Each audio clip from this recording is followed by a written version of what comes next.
ዱዓ ባደርግ ቀደርን ሊቀይረው ይችላል ወይ ይላል። አይችልም ነው ምለው። እንዴት ከተባለ የምታደርገው ዱዓ ራሱ አንድ የቀደር ፓርት ነው። ለምሳሌ ምን ማለት ነው ቀደርን ሊቀይረው ይችላል?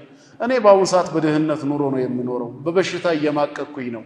ያ ረቢ ብዬ እጄን አንስቼ ዱዓ ሳደርግ ድህነቴን በሀብት እንድትቀይረው እንደዚሁም ደግሞ በሽታዬን ወደ ጤና ቀይረ እንድትመልስልኝ ነው ቢባልና በዱዓህ መሰረት አላህ ሀብታም ቢያደርግህ አላህ ጤነኛ ቢያደርግህ ቀደር ተቀየረ ሳይሆን ከአንደኛው ቀደር ወደ ሌላኛው ቀደር ተሻገርክ ነው። ለምን ድሃ መሆንህም በሽተኛ መሆንህም ቀደር እንደነበረው ሁላ በዱዓህ ሰበብም ድህነቱ ወደ ሀብት በሽታው ወደ ጤና መቀየሩ ምንድነው?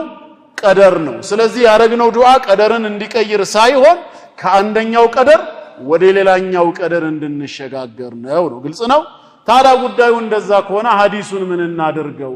ላ የሩዱ القضاء الا الدعاء ዱዓ ካልሆነ በስተቀር ቀዳ ወይም ቀደርን የሚመልሰው ምንም ነገር የለም ብሏልና እንዴት እናስማማው ሲባል የሐዲሱ መልእክት ለማለት የተፈለገው ዱዓ ከቀዳ ወልቀድር የወጣ ለብቻው ዳር ሆኖ አላህ የቀደረውን ነገር ሲፈልግ እውን የሚያደርግ ሲፈልግ የሚመልስ ማለት ሳይሆን ዱዓ በህይወታችን ውስጥ ተጽዕኖ ፈጣሪ መሆኑን መግለጽ